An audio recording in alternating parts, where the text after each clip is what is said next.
Hi guys, how are you today? I hope you are all okay. Today we're going to talk about past progressive. So I need your ears.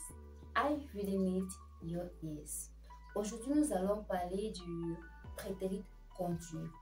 Et tout au long de cette vidéo, nous allons vous montrer comment conjuguer les verbes au prétérit continu et vous dire à quel moment utiliser le prétérit continu. Mais avant, abonnez-vous et activez la cloche de notification. En ce qui concerne le premier point, la conjugaison des verbes au prétérit continu, nous devons noter que le prétérit continu se forme avec le prétérit simple de l'auxiliaire to be plus le present participle du verbe.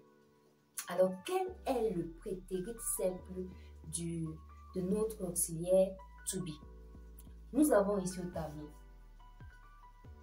past simple of to be, past simple ou bien prétérit simple.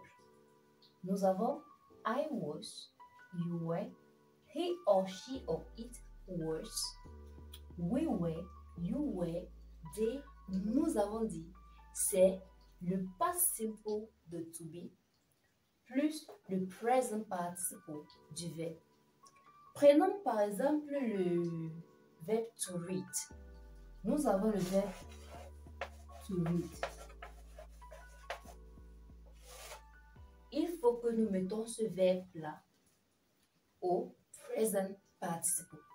Et dans l'une des vidéos précédentes, nous avons dit que pour mettre un verbe au present participle, il suffit d'ajouter ing. Il suffit d'ajouter ing à la base. Ce que nous avons ici. Nous avons le radical read plus notre ing. Donc, reading, c'est le present participle de to read.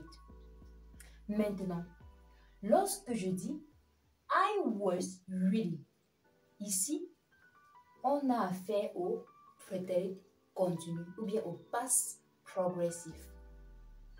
Past progressif. Quand je dis également you were reading, he or she or it were reading, we were reading, you were reading, they were reading. Ici, c'est le past progressif ou bien le prétérit continu. Maintenant, nous allons continuer avec le deuxième point. À quel moment utiliser le prétérit continu? Nous devons comprendre que on utilise le prétérit continu pour décrire une action en cours au passé. On peut également utiliser le prétérit continu comme ici pour décrire une scène dans une narration. Prenons d'abord le premier point. Utiliser pour exprimer une action en cours au passé. On dit I was sleeping when you entered. I was sleeping when you entered. Was sleeping, c'est le prétérit continu. Et comme on voit, l'auxiliaire to be conjugué au prétérit simple plus le present participle de to sleep. Nous avons donc le prétérit continu qui est was sleeping. Utilisé pour exprimer une action en cours au passé. I was sleeping when you entered. Je dormais quand tu es entré. On a dit également qu'on peut utiliser le prétérit continu pour décrire une scène dans une narration. Décrire une scène dans une narration.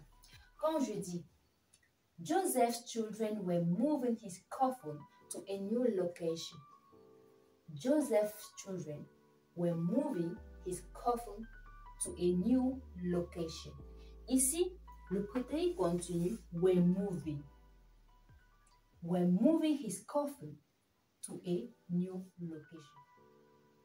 Alors ici, on dit les enfants de Joseph déplaçaient son cercueil à un nouvel endroit.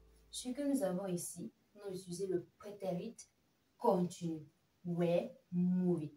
On a donc utilisé le prétérit continu ici pour décrire ce que les enfants de Joseph faisaient. Ils déplaçaient, ils étaient en train de déplacer le cercueil de Joseph à un nouvel endroit. Maintenant, à l'écrit comme à l'oral, à l'écrit comme à l'oral.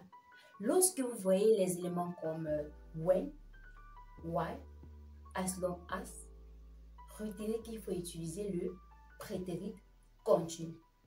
Donc, si dans une phrase, tu vois when, il faut donc connaître que ton verbe sera conjugué au prétérit continu. Si lorsque tu parles, tu utilises while, tu utilises as long as, conjugue ton verbe au prétérit continu. J'ai dit when, why et as long as. Voici quelques mots-clés du prétérit continu. Donc, faites-en bon usage. Alors, si vous avez aimé la vidéo, n'hésitez pas de liker, de commenter, de partager et surtout de vous abonner si vous ne l'avez pas encore fait.